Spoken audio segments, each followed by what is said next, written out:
But we begin with breaking news out of Germany at this hour. One person has been killed and several others are seriously injured after a car drove into a crowd in the city of Mannheim.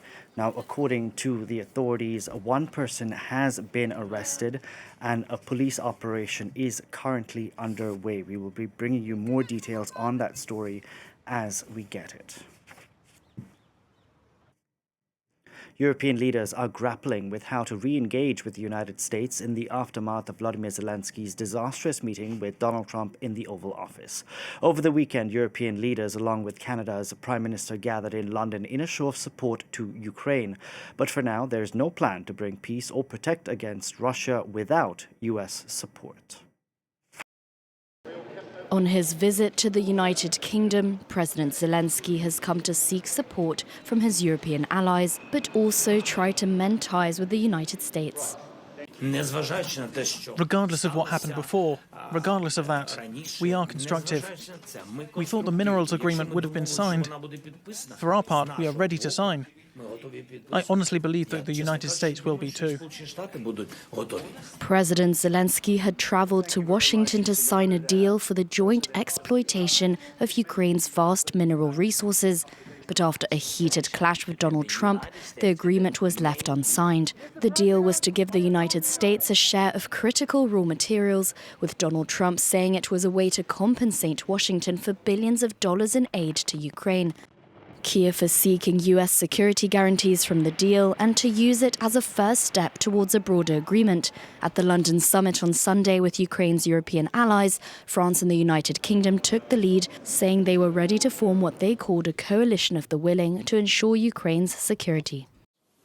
Europe must do the heavy lifting. But to support peace in our continent and to succeed, this effort must have strong US backing. The President of the European Commission called to reinforce Europe's defence capabilities. We urgently have to rearm Europe. And for that, I will present a comprehensive plan how to rearm Europe on the 6th of March, when we have our European Council to the leaders. A move already underway in several European countries. The United Kingdom, France, Denmark and others are working on a plan to increase their military spending. The United Kingdom says that there are a number of options on the table for peace in Ukraine. The clarification from London comes a day after French President Emmanuel Macron told the Figaro newspaper that the UK and France would propose a one-month truce in Ukraine over the air, at sea and on the country's energy infrastructure. Now, as Russia makes advances in Ukraine, France's foreign minister is warning the front line in the war keeps getting closer to the EU. Jean-Noël Barrot spoke on French radio earlier this Monday, a day after European leaders had gathered in London in that show of support for Kyiv.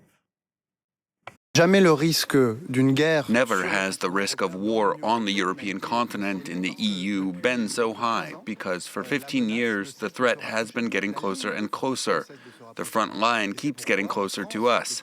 That's why France and the President have been saying for the past 7 years that we need to step up our defense to deter the threat. What we're witnessing is the awakening of a section of Europeans who didn't want to face reality. We can now bring in Marc Pierini, a visiting scholar at Carnegie Europe and a former EU ambassador. Good afternoon. Thank you so much for joining us on the program today. How does Europe go about re-engaging with the United States, given what we saw on Friday from the Oval Office? I would say that, first of all, what we're witnessing now, that is yesterday in the London summit, and we'll see that on Thursday in the Brussels Special European Council, is, as you mentioned, an awakening or a surge in the collective organization of Western European countries for their defense. So now, how do we proceed after yesterday's gathering in London? Well, it comes in 3 different steps. One is, of course, the most urgent, increasing military deliveries to Ukraine. That is a question of capacity. That is a question of procurement. Where do you get these weapons from? And the inclination is to get them as much as possible within Europe, from Turkey, and not necessarily from the US in order not to reopen a litigation there. Then the ceasefire, for the moment, as you have mentioned, this is a coalition of the willing, which of course is the only way to proceed for Europeans. I've written this in December and in January publicly. It is a matter of what the EU offers beyond weapons, but they will offer reassurance troops, as was discussed yesterday, and what the US will offer in terms of intelligence, satellite and airborne intelligence, and overall protection. And that is going to be the hardest part. In a way, whatever plan is conceived by the coalition of the willing in Europe, it will have to be sold to Donald Trump.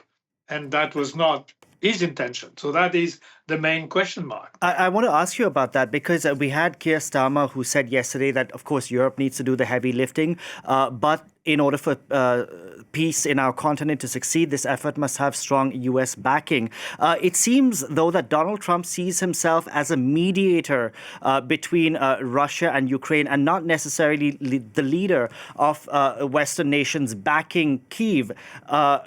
Is that a fair assessment? Because he seems to be the only one who's engaging with Russia at this point. Indeed. The main objective of Donald Trump is to make a strong impression on the world stage by being on an equal footing with Vladimir Putin. That's fine, except that he does this on the basis of the Kremlin's narrative, which is, of course, not acceptable to Ukraine, not acceptable to the entire European continent. So that is going to be, that was already the purpose of Macron's trip and Starmer's trip to Washington last week on Monday and Thursday, respectively. And that will have to be solved. The way I understand yesterday's work in London is that by doing the heavy lifting, as Starmer put it, that is, in committing a lot more money and taking military responsibilities by, when the time comes, deploying reassurance troops within Ukraine, that could be the main factor that would possibly convince Trump to go along. But what is inevitable is that if you don't have US intelligence from space and from airplanes, which, by the way, are still flying.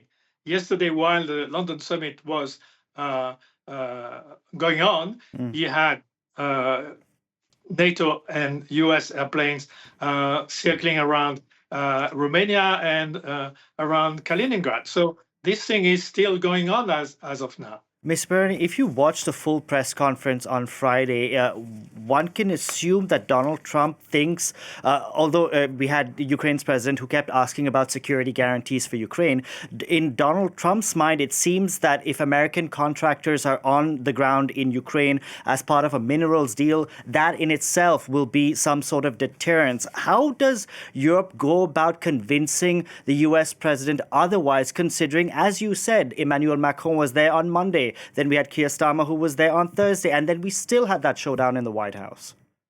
Sure. Well, I'm not convinced the showdown was an accident. I think it was a staged political lynching. But let's leave that aside for the moment.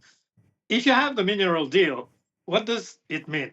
It means that, yes, you'll have private US companies mining in Ukraine.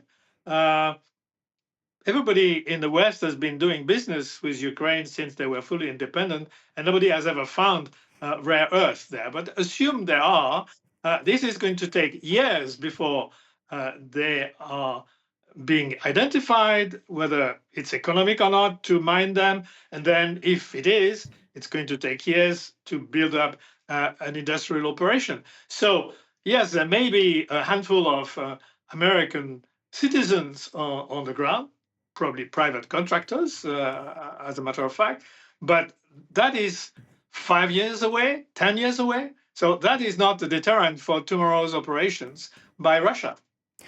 So something else has to be devised, and this is the work of the coalition of the willing in Europe. It seems that between yesterday's gathering in London and Thursday's upcoming gathering of EU leaders in Brussels on Thursday, the EU and London and Canada, of course, are trying to stitch together a plan to present to the US president. I'm just curious, as a former ambassador yourself, what is the most diplomatic way to get this across to Washington without them feeling strong-armed by the others at the table? Yeah, well, the positive way to present it is that what you've seen in London yesterday, what you will hopefully see in Brussels on Thursday, in particular on the funding mechanism, because we're talking of hundreds of millions of euros, of course, that will mean there is a surge in European security organization. Whether this is formalized in a specific legal framework like, I don't know, I'm inventing terms here, but European Security Alliance or whatever. But the main goal here is not just to better coordinate between Europeans, but to show to the US president that essentially saying we are taking our fate in our arms, and here is a lot of money, here is an industrial plan, etc., etc. Therefore, having a valid argument to say we still need you, Mr. Trump, your backup, because there are military equipment, military instruments that the Europeans do not possess or possess in a little quantity. Again, satellite surveillance, airborne surveillance, and missile availability. So that is the way to convince the US president. Is deal with Ukraine on minerals, that will happen.